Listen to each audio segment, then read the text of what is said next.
Assalamualaikum warahmatullahi wabarakatuh. Silahkan kalian catat SBDP ini ya. Kalau misalnya sudah punya buku, silahkan saksikan saja sampai selesai dan nanti ada tugasnya ya dari ibu. Cara mencatatnya sambil melihat video ya. Sekarang ibu akan membahas tentang seni tari ya. Kalau kemarin kita sudah bahas tentang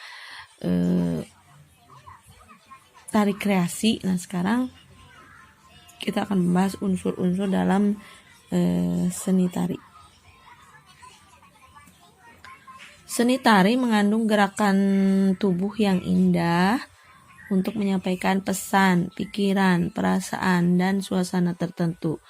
Jadi bukan hanya lagu saja yang bisa menyampaikan perasaan atau pesan. Dalam sebuah tarian juga itu mengandung pesan, perasaan dan pikiran seseorang ya, sehingga ada tari itu yang bermakna dan hanya ada yang memiliki makna, ada juga yang tidak memiliki makna. Jadi ada, kalau dibagi menjadi dua jenis itu, jadi ada seni tari murni dan seni tari terapan gitu ya. Itu sudah kita bahas waktu kalian kelas 4, pasti masih ingat gitu. Nah, untuk di kelas 6 ini ya, kita akan membahas unsur-unsur seni tari. Agar tercipta gerakan yang ritmis, yang estetis. Ritmis itu sesuai dengan musik ya, sesuai dengan nada alunan musik, dan yang estetis itu indah, estetis itu. Maka unsur-unsur seni harus diperhatikan untuk membangun dan menciptakan gerak tubuh tersebut. Nah, seperti layaknya sebuah organisasi yang memiliki ketua, sekretaris, bendahara, dan anggota, tari pun seperti itu ya, memiliki unsur-unsur untuk membangunkan bahwa tari itu menjadi hidup, menjadi indah ya, tadi estetis indah. Nah, apa saja yang harus diperhatikan dalam memeragakan tari? Itu ada dua unsur ya, unsur utama dan unsur tambahan. Unsur utama adalah unsur esensial atau unsur pokok atau unsur dasar yang harus melekat dalam sebuah tarian. Apabila salah satu dari unsur ini hilang, maka suatu pertunjukan sendera tari tidak akan harmonis. Apa itu harmonis? Itu selaras ya, akan terlihat kacau gitu ya.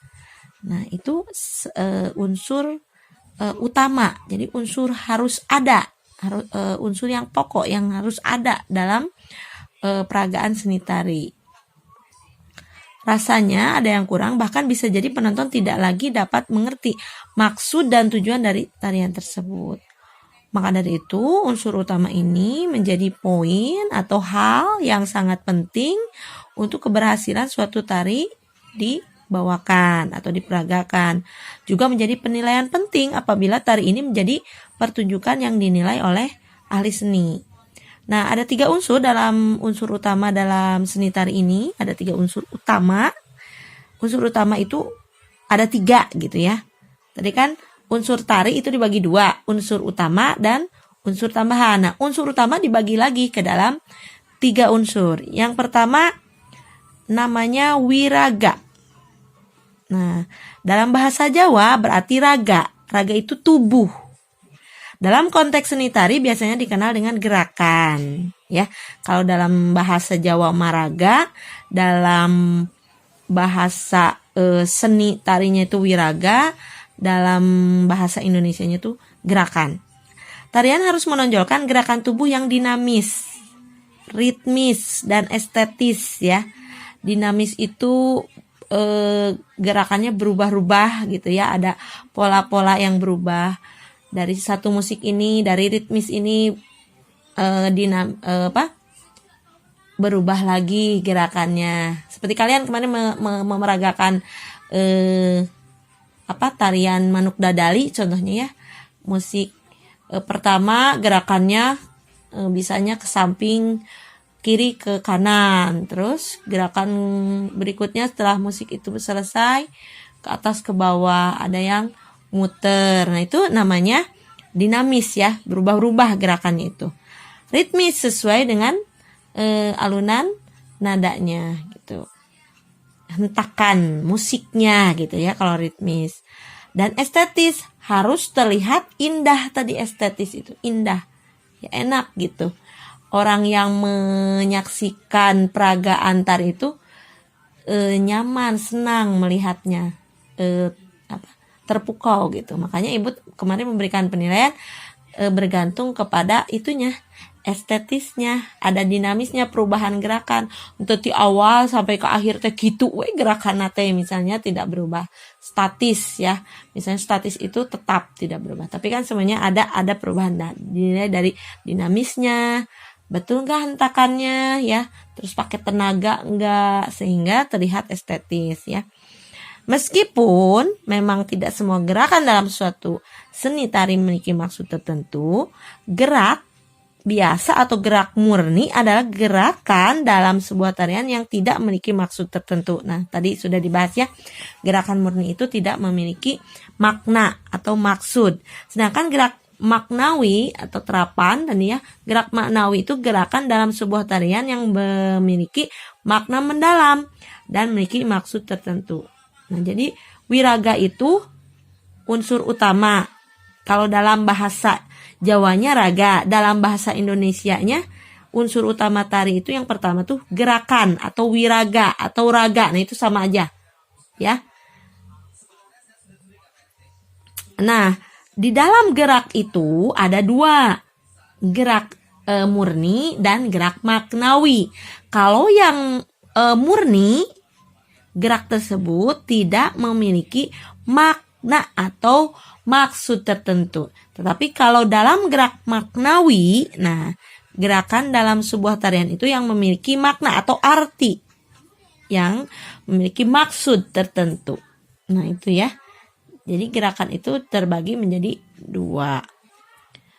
Yang kedua, unsur utama dalam tari adalah wirama. Nah, tidak mungkin sebuah seni tari itu hanya melulu penari bergerak ke sana kemari tanpa adanya musik yang mengiringi. Nah, musik ini berfungsi untuk mengiringi gerakan penari. Dengan adanya musik, suatu gerakan akan lebih memiliki makna karena tercipta suasana tertentu. Nah, makanya mengapa sebuah tari selalu ada musiknya. Nah, musik ini disebut wirama teh ya. Namun dalam bahasa Indonesia mah irama gitu ya. Dalam bahasa seni tarinya itu wirama. Jadi seseorang itu dalam menari itu selalu diiringi dengan musik, dan musik itu terdiri dari irama, ketukan, tempo ya, sehingga bisa gerakan itu harmonis, selaras, estetis gitu ya. Pas dungkleng, tak itu ada musiknya. Nah, kumaha gerak tangannya? Lihat jaipongan. Nah, itu. Selain itu, irama juga bisa sebagai isyarat bagi penari kapan harus memulai atau mengganti sebuah gerakan. Nah, seperti yang telah kalian coba di rumah ya, yang sudah mengirimkan video pasti, oh iya ya gitu ya. Saya kemarin pas musik ini teh kudu ganti gerakanna gitu kan, tidak terus eta gerakan teh ke kiri ke kanan, manuk dadali ya, kayak Ali tuh bagus tuh ya. Terus tuh Pajri tuh ya, laki-laki. Wah, seperti apa tari perang gitu ya, kisan rambe-rambe yangku, bagus tuh ya, laki-laki kreatif gitu ya. Nah, perempuannya juga adalah, nah, cuman belum ada yang muncul banget gitu ya. Laki-laki hebat tuh ya, bisa menciptakan gerakan-gerakannya. Nah, lebih bukan berarti udah bagus banget, tapi kalian harus terus belajar gitu ya. Tapi Ibu nilai yang kemarin tuh bagus lah gitu ya, tapi ada yang bagus banget gitu kan gitu ya. Nah, Ibu lihat dari situnya, dari gerakannya, mengikuti iramanya pas gitunya. Nah, ini musik ini sangat berguna ketika sebuah tarian dibawakan oleh banyak penari sehingga setiap penari tidak tergantung gerakannya pada penari lain, tetapi pada musik ya, pada irama pengiring. Oh, lamun musik teh kieu berarti gerakan orang kieu. Berarti masuk ke musik itu gerakan harus sudah berubah ya. Begitu, sudah dirasakan oleh kalian yang sudah praktik. Irama juga digunakan, irama yang digunakan bisa berupa rekaman ya, atau iringan langsung instrumen seperti waktu samen tuh ada kan yang menyambut para kelas 6 yang mau lulus tuh kan ada tarian langsung. Nah, itu musik langsung namanya. Ada yang dari kaset, dari flash disk ya. Kalau kalian kemana dari apa tuh? Dari YouTube ya. Nah, itu dari YouTube. Nah, itu alat musik yang digunakan untuk penari ya. Namun tidak menutup kemungkinan irama yang mengiringi tarian berupa tepuk tangan atau hentakan kaki maupun nyanyian seperti tari kecak. Nah, itu kan tari kecak itu tidak menggunakan alat musik, tetapi dia alat musik yang menggunakan gamelan gitu ya, atau rekaman musik gitu. Tetapi mereka menggunakan alat-alat tubuh. Disebut itu alat musik internal. Alat musik internal itu alat musik yang keluar dari anggota tubuh manusia. Ya, biasanya tari kecak tuh. Caca gitu ya, dengan tepuk tangan, dengan hentakan kaki itu kan. Mereka seperti tari saman itu kan tepuk tangannya ada ya. Makanya tari-tari yang keluar dari internal, musik internal dari anggota tubuh biasanya pembawaannya itu tari kelompok ya, dan jumlahnya cukup lumayan banyak ya, karena untuk mengeluarkan musik itu kan perlu banyak orang. Kalau musik internal ya, sekali lagi ada musik eksternal, ada internal. Kalau internal itu keluar musik yang keluar dari anggota tubuh manusia. Kalau eksternal, nah musik yang dimainkan ya, baik itu di musik rekaman ataupun musik langsung, alat musik tradisional langsung. Nah, itu namanya wirama ya, unsur utama yang kedua. Yang unsur utama yang ketiga yaitu seni tari harus bisa menyampaikan pesan, suasana, perasaan kepada penonton melalui gerakan dan ekspresi penari. Oleh karena itu, seorang penari harus bisa menjiwai. Nah, ini nih yang Ibu belum lihat kemarin dari praktiknya kalian nari, emang sudah bagus. Nah, di sini masih banyak yang belum ada wirasanya. Wirasa itu ekspresi pada saat memeragakan tarinya, masih lempeng gitunya, ada yang lihat ke bawah, malu-malu. Nah, inilah misalnya senyum. Nah, itu ekspresi wajah ya. Kalau misalnya sedang perang kan molotot kumaha lah ya gitu ya. Molotot perang seperti orang perang misalnya gitu ya.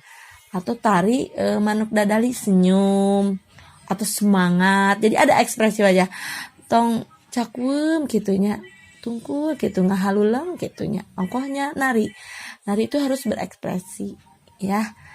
Sama seperti bernyanyi gitu kan, bernyanyi juga harus berekspresi. Nah, nari juga harus memiliki wirasa, ekspresi ya, mengekspresikan tarian tersebut melalui mimik wajah dan pendalaman karakter. Sebagai contoh nih, karakter yang dimainkan adalah gadis desa yang lembut, maka gerakannya itu lemah gemulai ya, terus mimik wajahnya mendukung, senyum simpul, ramah gitu ya.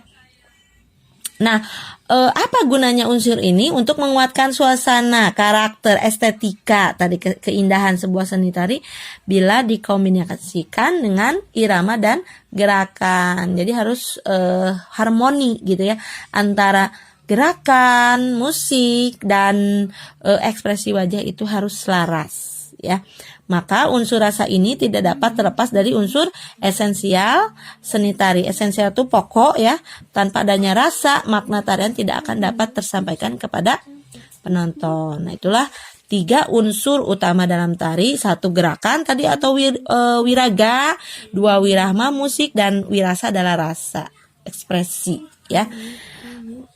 Yang kedua, unsur tambahan. Nah, unsur tambahan ini adalah pelengkap dari ketiga unsur-unsur tari tadi ya, dari unsur utama. Jadi unsur tambahan ini tidak dapat diabaikan walaupun disebut tambahan ya. Karena unsur ini sangat mendukung terciptanya keindahan sebuah tarian. Nah, apa saja unsur tambahan itu? Yang pertama adalah tata rias dan kostum. Tata rias. Jadi, nah ada kemarin yang sudah udah siap gitu ya. Saya nari mau pakai tata rias ya. Tata riasnya juga harus disesuaikan dengan tema tari tersebut gitu ya. Kostum, nah ada kemarin yang sudah pakai kostum ya. Siapa tuh? Fajri ya.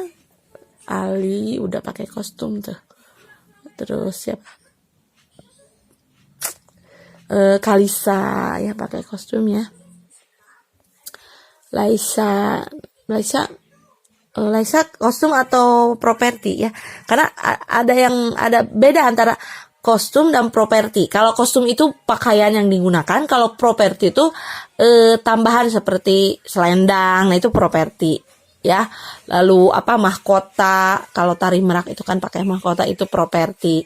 Pedang, nah itu properti yang dibawakan oleh Fajri. Fajri lengkap ya, properti ada, kostumnya juga mendukung gitu ya, memakai kostum tari ya gitu.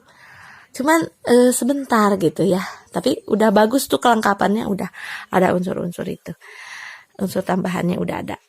Nah, tata rias ya, kalau tata rias juga nggak berlebihan ya, karena kalian menganggapnya ini mau ya kan kata ibu juga asal ada usaha, tapi usahanya ada yang bekerja benar-benar pengen dinilai bagus, ada yang biarin gimana welah, yang penting mahal, jangan gitu ya. Jadi kalian kalau disuruh tugas dari ibu tuh tampilkan yang terbaik gitu ya, sampai si ibu tuh terpukau gitu pas ngelihat video teh. Ibu lihat video dari awal sampai akhir loh ya, nggak di skip. Oh iya dilihat gitu. Ada yang biarin aja lah pakai baju biasa aja, kan ada yang gitu ya. Nah itu jadi nggak apa-apa sih, tapi ya ada usaha gitu ya. Ada juga yang terlambat ya, baru ngirim kemarin ada itu. Tapi ada juga yang belum sama sekali. Nah itu yang 0 nilainya. Wah hati-hati tuh. Masih tinggal setahun sama ibu berarti ya. Kalau yang masih belum memberikan tugas video menarinya, masih punya hutang, tetap ditagih ya. Kalau mau lulus itu juga. Makanya kalau yang mau lulus benar-benar nih ikuti pembelajaran. Oke, yang unsur tambahan yang kedua adalah pola lantai. Nih udah di semester 1 kita belajar tentang pola lantai. Ada pola lantai melengkung, lurus, zigzag ya. Zigzag lalu diagonal, horizontal, lalu vertikal ya. Nah itu. Kalau ke kiri ke kanan itu horizontal. Kalau atas bawah depan belakang itu vertikal. Ada lengkung. Nah itu. Nah pola lantai ini digunakan dalam tarian. Kenapa digunakan pola lantai? Supaya ada nilai indahnya, estetikanya tadi ya. Tarian akan indah apabila penari bisa menguasai pola lantai. Entong nari teh hayo we didinya we tetep we cicing we gitunya. Henteu gerakan itu, henteu gerakan cicing we gitu. Makanya penari gitu ya. Kalian lihat kan contoh tarian ya. Ada yang muter gitu ya. Ada, berarti pola lantai lingkaran. Ada yang ke kiri ke kanan, berarti pola lantainya dalam satu tarian itu bukan hanya satu saja ya. Kecuali tari tari saman tuh yang berkelompok banyak dari Aceh itu ya. Nah itu tarinya pola lantainya hanya satu, pola lantai horizontal, karena dia itu duduk di tempat gitu ya. Gerakannya juga hanya di situ. Tapi kan kalian menarinya seorang diri, itu bebas melakukan gerakan-gerakan atau membuat pola lantai yang kalian inginkan gitu ya. Jangan sampai cicing we didinya we gitunya. Nah gitu kan. Ada horizontalnya, ada lingkarannya. Kemudian ada sih ibu lihat ya, ada yang udah diam udah ke kiri ke kanan, ada yang zigzag gitu, ada yang muter, ada, berarti pola lantainya tidak hanya satu. Sehingga orang yang menonton, ibu penikmatnya juga tidak merasa bosan gitu, sehingga memberikan nilai teh geus lah 70, geus lah 60 kan gitu ya. Jadi jangan sampai kasih kamu itu seperti mau tampil gitu. Kalau ingin dinilai ibu baik itu ingin tampil, coba ya. Apalagi nilai-nilai yang berhubungan dengan keterampilan itu praktik gitunya. Jangan sampai baiklah. Nah, jangan gitu. Kamu ibu tuh supaya tahu aku tuh punya potensi yang hebat gitunya. Aku tuh ingin menonjolkan, membuktikan, menampilkan yang terbaik gitu. Ini tong asal-asalan, namun tugas di ibu teh. Udah ibu mah dulu waktu SD teh selalu ingin. Padahal pemalu ibu ya orangnya. Sekarang mah enggak pemalu, udah jadi guru, makanya guru pemalu. Dulu ibu tuh waktu SD teh pemalu ya. Tapi pada saat malu-maluin itu anak ibu tuh. Kalau karena ibu teh ingin nilainya bagus nih anak-anak, dihilangkan dulu malunya. Ini mah bukan apa-apa ya. Nyanyi suka mau yang bagus, tampilkan pakai gerakan gitu. Kalau suruh nyanyi di sekolah nih, di kelas nih ibu suruh nyanyi nggak malu, walaupun ibu pemalu. Dikirain teh pemalu cina tuh. Karena ingin nilai bagus, ingin menampilkan yang terbaik untuk guru saya teh harus tahu saya teh punya potensi, sehingga ibu teh diambil sama guru ibu teh suruh lomba. Asalnya mah nggak tahuan guru ibu teh bahwa ibu teh punya potensi. Tapi karena ibu niatnya ingin ini nilai bagus tuh ibu teh. Nah, kalian juga harus contoh nih guru kalian ini nih. Ya. Jadi kalau ingin ada tugas teh, saya teh ingin tampil bagus gitu ya. Ingin dinilai ku ibu, ingin memperlihatkan nih gitu potensi gitu.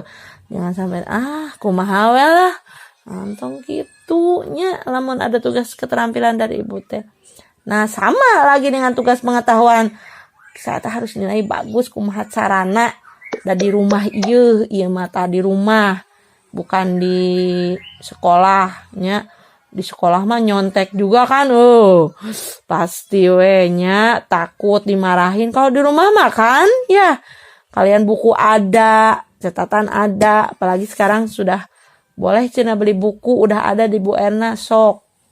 Ya, silahkan yang orang tuanya misalnya saya mah ada geningan buku. Nah, buku itu sumber ilmu loh ya. Jadi catatan harus lengkap gitu ya. Udah mah kedul. Kayak pas ulangan kumaha nih ron ka mana, lihat ka mana, catatana teu nyieun. Udah we eta mah. Gitunya. Nah, sekarang ini harus dicatat ya anak-anak ya. Ya, ibu menerangkan, kalian catat nih. Itu jadi pola lantai itu tujuannya digunakan atau direalisasikan dalam menari itu supaya penonton gak bosan. Jadi ibu yang menilai juga gak bosan. Nah, kalau dalam tari kelompok, pola lantai itu bertujuan untuk apa? Mengatur keindahan, teratur, kompak, selaras, tadi ya harmonis, terus antar penari tidak bertabrakan. Itu kalau tariannya merupakan tarian ke kelompok atau berpasangan. Yang ketiga, unsur tambahan yang ketiga adalah setting panggung. Nih. Seni pertunjukan tari yang baik akan memperhatikan pengaturan panggungnya. Hal ini penting karena dengan adanya panggung yang sesuai tarian tidak terlalu sempit, tidak tertata rapi, akan menunjukkan kesan pada penonton. Jadi setting panggung, kalau kemarin mah kalian di rumah ya. Nah, anak ibu juga kalau ada tugas, semua kursi dikepinggirkan begitu ya. Nah, itu. Karena anak ibu masih kecil jadi dibantu sama ibu. Kan udah besar, sok setting lah. Itu naon cek mama teh balatak cenah gitu. Mama ini teh ingin tampil yang terbaik. Nah, engke lamun aya tugas di ibu nyanyi atau apa, kamu setting dulu panggungnya sama ya. Nah, kemarin juga udah ada ya setting panggungnya, udah ada yang rapi gitu. Jadi di non teh entong aya nu ngahalangan gitu. Jadi joget teh menari teh kita bebas gitunya. Tuh ieu mah ceduk kana meja atuh da meja atau dikapinggirkeun nya. Jangan sampai seperti itu ya. Jadi setting ya. Intinya penataan ruangan itu harus bisa menyesuaikan dengan tari yang akan dibawakan Nah, kalau tarinya itu mencakup tarian yang menggunakan langkah yang panjang, berarti setting panggungnya harus luas, tidak boleh banyak benda-benda atau barang-barang yang menghalangi. Kalau misalnya gerakannya hanya itu aja, ke kiri ke kanan ya, biasanya itu tidak terlalu membutuhkan ruangan yang terlalu luas gitu ya. Unsur yang keempat adalah properti. Tadi udah dibahas sedikit. Properti itu adalah unsur tambahan di mana penari akan membawa properti atau alat ya sebagai sebagai pendukung tari tersebut. Misalnya seperti tarian Pajri itu ya, itu kan termasuk ke dalam tari perang. Nah, ya tentu saja Pajri itu membawa pedang. Nah, itu udah cocok udah cocok tuh properti, udah match gitu ya. Misalnya tari Manuk Dadali. Nah, apa nih propertinya? Nah, selendang. Kan Manuk Dadali pakai Dadali itu pakai punya sayap. Nah, jadi Manuk Dadali, Manuk Panggagana. Harusnya tadi digeberken mesat ngapung luhur jauh. Nah, itu gerakannya mesat ngapung, jadi siga ngapung. Eta pakai selendangnya diayunkan, harus nama kitunya. Bisa gerakan-gerakan kalau tari kreasi daerah kita bisa menciptakan, saudara ya, menciptakan kumaha gerakan anak. Terus tari piring, nah ini rangga tuh. Rangga tari piring berapa detik? 45, pokoknya 46 detik gitu ya, sekitar itu tuh. Tari piring Rangga mah ya Allah, ya nanti gitu weh hungkul tarangga tidak ada perubahan dari step-step ya, langkah-langkah tariannya teh belum ada tuh Rangga ya. Terus bisa payung, lilin ya. Kemarin tidak ada yang menggunakan properti lilin atau payung, tidak ada ya. Padahal tari payung kikituan atau tari payung. Manuk Dadali pakai selendang maksudnya tuh. Siapa teh Laisa ya yang pakai selendang ya. Baru kemarin sudah dikirimkan ke ibu.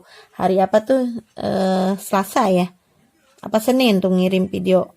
Udah terlambat sekali itu ya. Tapi daripada tidak sama sekali, silahkanlah kirimkan sebetulnya, daripada kamu nggak punya nilai. Yang belum tuh siapa tuh? Rizky tuh yang belum. Siapa lagi yang belum? Ahmad ya belum. Ahmad, coba yang belum, coba ibu tunggu ya. Karena sampai kapanpun tidak akan ibu kasih. Kalau tugasnya nggak lengkap, satu aja tidak lengkap, licik atuh anu lengkap karunya ya. Jadi kalian juga semuanya sama. Jadi tugas harus sama. Nah, dengan adanya aksesoris atau properti, maka penonton makin yakin bahwa tarian yang dibawakan telah dipersiapkan sebaik-baiknya ya. Selain itu juga ada aksesori penunjang yang memudahkan penonton untuk mengetahui karakter tarian yang dibawakan. Seperti tari merak kan pakai Pakai mahkota yang berbentuk merak gitu. Nah, itu ya. Oke, seperti itu penjelasan dari Ibu untuk unsur-unsur tari ya. Silahkan kalian catat. Kalau yang sudah punya buku nggak usah dicatat, berarti kalian nanti kerjakan saja tugasnya dari Ibu langsung di LKS-nya ya. Yang sudah bukan LKS katanya sih, namanya sekarang modul katanya, sama-sama aja. Cuman modul itu berbentuk buku kerja gitu. Jadi silahkan, Ibu saya mah nggak ada bukunya ya, berarti kamu resikonya harus mencatat ya. Jangan menyerah gitu, harus mencatat. Jangan sampai kamu ngamuk-ngamuk pengen buku ke mamah kamu beli buku, jangan, catat. Kalau yang sudah ada mah ya alhamdulillah, kumaha deui atuh da.